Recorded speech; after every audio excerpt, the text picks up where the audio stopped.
جب یہ بچے کو لے کر حضرت قبشہ کو دکھایا، یعنی حلیمہ سعدیہ کے شوہر کو دکھایا، تو انہوں نے جیسے ہی دیکھا رسول اکرم صلی اللہ علیہ وسلم کو تو کہا یہ بچہ ہے، یہ کوئی شہزادہ ہے۔ ارے سعدیہ، یہ کسی شہزادے کا بچہ ہے، یہ تو خود شہزادہ ہے، اتنا حسین اور جمیل اور خوبصورت بچہ۔ آپ صلی اللہ علیہ وسلم کو دیکھ کر حضرت قبشہ بھی خوش ہو گئے۔ اب دیکھیے، ابھی ہمیں قرآن کے اندر ہم سے کہا جا رہا ہے، اس امت سے کہا جا رہا ہے اطاعت کرو رسول اللہ کی۔ یہاں پر دیکھیے، آپ غور کریں، حلیمہ سعدیہ کو ابھی اسلام نہیں ملا ہے، ابھی اسلام نہیں ملا ہے، ابھی رسول اکرم صلی اللہ علیہ وسلم کی اطاعت فرما برداری نہیں کر رہی ہیں، ابھی کلمہ نہیں پڑھ رہی ہیں۔ اللہ رب العزت نے کیسے برکتیں کر دی ان کی زندگی میں۔ آپ دیکھیں ذرا، جیسے ہی اس گدھے پر رسول اکرم صلی اللہ علیہ وسلم کو بٹھانا گیا، حلیمہ سعدیہ نے جیسے بٹھانا، تو اب یہ جو گدھا مرنے والا تھا، یہ جو کمزور تھا، یہ جو فاقوں کو مارا ہوا تھا، یہ ان جوان گدھوں سے آگے چلنے لگا۔ تو ان قافلے کی عورتوں نے کہا، اے سعدیہ، کیا تمہیں قریش کے لوگوں نے بچے کے ساتھ ساتھ جوان گدھا بھی دے دیا کیا؟ وہ اعتراض کرنے لگی، ارے ابھی تو یہ بڑا مرا ہوا گدھا تھا، چل نہیں رہا تھا، اب یہ آگے کیسے بڑھ گیا، اتنی تیز نکل گیا۔ اور جب حلیمہ سعدیہ گھر پر پہنچی تو ایک ان کے ساتھ معجزہ اور ہوا کہ وہ جو اونٹنی تھی، جو بوڑھیا اونٹنی تھی، جو دودھ نہیں دیتی تھی، وہ کھڑی ہو گئی اور دودھ دینے کے لیے تیار ہو گئی، دودھ دینے لگی۔ آپ دیکھیں ذرا، رسول اکرم صلی اللہ علیہ وسلم کی برکت کا آپ دیکھیں کس طرح سے اللہ تعالیٰ نے برکتوں کا نزول فرمایا۔ اب فرماتی ہیں کہ جیسے جیسے رسول اللہ صلی اللہ علیہ وسلم بڑھنے لگے، جب آپ 2 سال کے ہوئے اور جب آپ پھیلنے لگے، تو جس بکری پر رسول اللہ صلی اللہ علیہ وسلم ہاتھ رکھ دیتے تھے، وہ بکری سب سے زیادہ دودھ دینے لگی۔ یہ ہے رسول اکرم صلی اللہ علیہ وسلم کی بچپن کی باتیں۔ آپ غور فکر کریں، اگر ہم پیغمبر اسلام کی اطاعت فرما برداری کرنے والے بن جائیں گے، یقین مانو دل سے سارے غم دور ہو جائیں گے، ساری پریشانیاں دور ہو جائیں گی، اللہ ہمارے دل کو غنی کر دے گا۔ آج یہ جو ہمیں رات دن کی ٹینشن ہے، یہ جو ہمیں فکر ہے کہ کل کیا ہوگا، آج کیا ہوگا، ہمارے ساتھ ہونا کیا ہے، یقین مانیے اپنے رسول کی محبت دل کے اندر بٹھا لو، رسول اکرم صلی اللہ علیہ وسلم کی اطاعت فرما برداری کرنے والے بن جاؤ، دنیا کی ساری ٹینشنیں ختم ہو جائیں گی، دنیا کی ساری پریشانیاں ختم ہو جائیں گی۔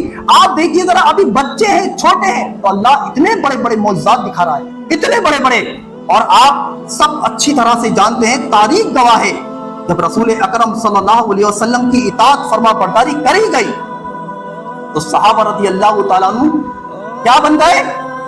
عثمان غنی بن گئے، عثمان غنی بن گئے۔ کتنا اللہ نے ان کو مال دیا اور دنیا ان کے پیچھے لگا دی رسول اکرم صلی اللہ علیہ وسلم کی اطاعت فرما برداری کی وجہ سے۔ میرے بھائیوں، رسول اللہ صلی اللہ علیہ وسلم کی اطاعت فرما برداری کرو، یہی محبت کا تقاضا ہے، یہی محبت ہے۔ ہم صرف ایک دن کے لیے، سال میں ایک دن کے لیے نظر کاٹنے کے لیے نہیں آئے، ہم ہر وقت، ہر لمحہ، ہر مرحلے میں، آپ صبح اٹھیں گے تو رسول اللہ صلی اللہ علیہ وسلم کی کیا سنت ہے، آپ جب شام کو سونے جائیں گے رسول اللہ کی کیا سنت ہے، آپ گھر سے جب نکلیں گے تو آپ کون سی دعائیں اذکار پڑھتے تھے، آپ ایک معاملے میں اٹھا کر دیکھیں، تاریخ اٹھا کر دیکھیں، ایک ادا آپ کی ان کتابوں کے اندر سیف ہے۔ میرے بھائیوں، رسول اکرم صلی اللہ علیہ وسلم کی اطاعت فرما برداری کرو، کامیاب ہو جاؤ۔ رسول اللہ صلی اللہ علیہ وسلم کی سنتوں سے محبت کرو، یہی محبت کا تقاضا ہے، یہی محبت ہے، اس کے علاوہ کوئی محبت نہیں ہے۔ ہم نماز چھوڑے، رسول اللہ صلی اللہ علیہ وسلم سے دعویٰ، ہم روزے چھوڑے، رسول اکرم صلی اللہ علیہ وسلم سے محبت کا دعویٰ، یہ محبت ہے؟ یہ محبت نہیں ہے۔ میرے بھائیوں، محبت کے اندر اطاعت فرما برداری ہوتی ہے، محبت کے اندر اطاعت فرما برداری ہوتی ہے، اور قرآن بھی گواہ ہے۔ جب ایک صحابی رسول صلی اللہ علیہ وسلم کے پاس آئے، انہوں نے کہا، یا رسول اللہ صلی اللہ علیہ وسلم، مجھے آپ سے بہت محبت ہے، جب تک آپ کے ساتھ رہتا ہوں، آپ کے پاس رہتا ہوں، مجھے قرار ملتا رہتا ہے، جیسے ہی میں گھر جاتا ہوں مجھے قرار نہیں ملتا، جیسے ہی میں گھر جاتا ہوں۔ اب مجھے یہ بتائیے یا رسول اللہ صلی اللہ علیہ وسلم، میں جنت میں تو جانے والا نہیں، اور اگر چلا بھی گیا تو کہاں آپ کا مرتبہ اور کہاں میرا مرتبہ، رسول اللہ میں بہت دور ہوں گا، آپ سے دور ہوں گا۔ تو آپ صلی اللہ علیہ وسلم اس معاملے میں خاموش رہے، اور سورہ نساء کی آیت نمبر 69 اللہ نے نازل فرما دی۔ انہوں نے محبت، جب جیسے محبت کا کہا کہ میں آپ سے محبت کرتا ہوں، لیکن قرآن کہتا ہے کہ جو جس سے محبت کرتا ہے ان کے ساتھ ہوگا، یہ جواب دینا چاہیے تھا، لیکن قرآن نے تو یہ کہا جو اللہ اور اس کے رسول کی اطاعت فرما برداری کرتا ہے وہ نبیوں کے ساتھ ہوگا, وہ صدیقین کے ساتھ ہوگا, وہ شہداء کے ساتھ ہوگا, وہ صالحین کے ساتھ ہوگا. یہ قرآن کی آیت نازل ہو رہی ہے. یعنی اگر ہمیں رسول اللہ سے محبت ہے تو ہم رسول اکرم صلی اللہ علیہ وسلم کی کیا کریں گے؟ فرما برداری کریں گے, ہم اطاعت کریں گے. ہم دیکھیں گے کہ ہمارے رسول صلی اللہ علیہ وسلم نے کبھی زندگی میں جھوٹ نہیں بولا, ہم کبھی جھوٹ نہیں بولیں گے. آپ صلی اللہ علیہ وسلم نے کبھی دھوکہ نہیں دیا, ہم کبھی کسی کو دھوکہ نہیں دیں گے. آپ کی کبھی نماز نہیں چھوٹی, ہم کبھی نماز نہیں چھوڑیں گے. میرے بھائیوں یہی محبت ہے, یہی محبت کا تقاضا ہے, اس کے علاوہ کچھ نہیں ہے. اگر ہم رسول اللہ صلی اللہ علیہ وسلم کی فرما برداری نہیں کرتے اور ہم ایسے ہی قدر کاٹتے رہتے ہیں, معاف کرو میرے بھائیوں, یہ محبت نہیں, یہ محبت نہیں ہے. اس لیے رسول اکرم صلی اللہ علیہ وسلم کی اطاعت فرما برداری کرو, ان سے محبت کرو, ان کی اطاعت کرو. اور جن جن باتوں سے رسول اکرم صلی اللہ علیہ وسلم سے روکا ہے آپ نے رک جاؤ. قرآن نے کہا وما آتاکم الرسول فخذوہ, جو رسول دے اسے لے لو, وما نہاکم عنہ فانتہوا, جس سے روکے اس سے رک جاؤ. رسول اکرم صلی اللہ علیہ وسلم نے دین میں نئے نئے کام کرنے کو منع کیا. آپ نئے کام نہ کریں, ہمارے لیے کافی نہیں ہے سنت؟ بتائیے ہمارے لیے سنت کافی نہیں ہے؟ کتاب اللہ کو چھوڑ رہے, آپ نے کیوں رسول اللہ صلی اللہ علیہ وسلم کا راستہ چھوڑ دیا؟ آپ نے پیغمبر کا راستہ کیوں چھوڑ دیا؟ میرے بھائیوں یہ سوال ہے, کل قیامت کے دن ہم سے سوال نہیں ہوگا. اور یاد رکھنا کل قیامت کے دن رسول اکرم صلی اللہ علیہ وسلم, قرآن گواہ ہے, یہ باتیں نہیں چلیں گی کہ فلاں مولوی کے میں پیچھے تھا, میں نے کبھی سوچا ہی نہیں, سمجھا ہی نہیں. صرف ایک بات ہوگی کل قیامت کے دن, اور وہ پیغمبر اسلام کل قیامت کے دن کیا کریں گے؟ اس امت پر مقدمہ کر دیں گے. ہاں مقدمہ کر دیں گے, کیوں نہیں سیکھا, کیوں نہیں جانا, تم کہتے رہے وہ بدعتی ہیں, بدعتیں کرتے ہیں, تم نے کیا کرا, تم نے کیا سیکھا؟ یاد رکھنا کل قیامت کے دن بس ایک آخری آس ہے ہمارے پاس, سوائے محمد رسول اللہ کے کوئی آس نہیں. ہمارا سگا باپ ہمیں چھوڑ دے گا, ہماری سگی ماں ہمیں چھوڑ دے گی, ہمارا سگا بھائی ہمیں چھوڑ دے گا, کوئی ہمیں دیکھنے والا نہیں. صرف ایک ہستی ہے, وہ ہے محمد رسول اللہ, جو ہماری شفاعت کریں گے. اور کل قیامت کے دن اگر پیغمبر اسلام رسول اللہ صلی اللہ علیہ وسلم ہم سے منہ پھیر لے اور کہہ دیں وقال الرسول یا رب ان قوم اتخذوا ھذا القرآن مہجورا, اس قرآن کو چھوڑ دیا تھا. میرے بھائیوں قرآن حاضر ہوگا وہاں پر, قرآن کو چھوڑ دیا تھا, میری امت نے قرآن کو چھوڑ دیا تھا. رسول اللہ صلی اللہ علیہ وسلم اپنے رب سے شکایت کریں گے. آج قرآن چھوڑنے کا نتیجہ ہے, آج یہ جتنی دنیا کے اندر خرافات ہو رہی ہے, کتاب اللہ کو ہم نے بہت نیچے دبا دیا. ہم کیوں نہیں سیکھتے کتاب اللہ؟ آج ہمارے پاس بہانے ہیں کہ ہمیں آتا نہیں ہے, ہمیں عربی نہیں آتی, تو یہ عالموں نے ترجمے کس لیے کرے ہیں؟ میرے بھائیوں ہمارے گھر کے ماحول صحیح ہو جائیں گے, ہمارا معاشرہ صحیح ہو جائے گا. سب کے سب اللہ کی رسی کو مضبوطی سے پکڑ لو, کتاب اللہ کو پکڑ لو. میرے بھائیوں قیامت کے دن مقدمہ بھی کتاب کے ذریعے ہوگا. یہ کتاب, اس کتاب کو چھوڑ دیا تھا, کتاب اللہ کو چھوڑ دیا تھا انہوں نے, اس لیے یہ گمراہ ہو گئے تھے, اس لیے یہ راستے سے بھٹک گئے تھے, اس لیے انہوں نے میری اطاعت نہیں کری. پورے قرآن کے اندر پیغمبر کی اطاعت فرما برداری ہے, کیوں چھوڑ دیا ہم نے کتاب اللہ؟ اور آج ہم بہانے بناتے فلاں عالم نے ہمیں گمراہ کر دیا, ہم گمراہ خود ہیں. اگر ہمارے بہانے تب چلتے کہ کتاب اللہ صرف عالم کے پاس تھی, کتاب اللہ صرف عالم کے پاس تھی, قرآن عالم کے پاس تھا, ہمیں پتہ ہی نہیں تھا اس میں کیا لکھا, اس نے ہمیں کبھی دکھایا ہی نہیں. گھر گھر کتابیں میرے بھائیوں, گھر گھر کتابیں. یہ قرآن ہمیں پکار رہا ہے, اس قرآن کو پڑھو, سیکھو, سمجھو. ساری بدعات, ساری خرافات, ساری رسومات آٹومیٹک ختم ہو جائیں گی, سب کچھ ختم ہو جائے گا. اس کتاب سے جڑو. آخر میں اللہ تعالیٰ سے دعا ہے کہ اللہ تعالیٰ ہم سب کو کہنے سننے سے عمل کی توفیق عطا فرمائے. یا اللہ ہم میں جتنے بیمار ہیں انہیں شفا کاملہ عطا فرما. یا اللہ جہاں جہاں مسلمان بندے پریشان ہیں ان کی پریشانیوں کو دور کر دے. یا اللہ خصوصاً فلسطین کے مسلمانوں کی مدد فرما دے. یا اللہ ان کی پریشانیوں کو دور کر دے. یا اللہ ملک شام کے مسلمانوں کی پریشانیوں کو دور کر دے.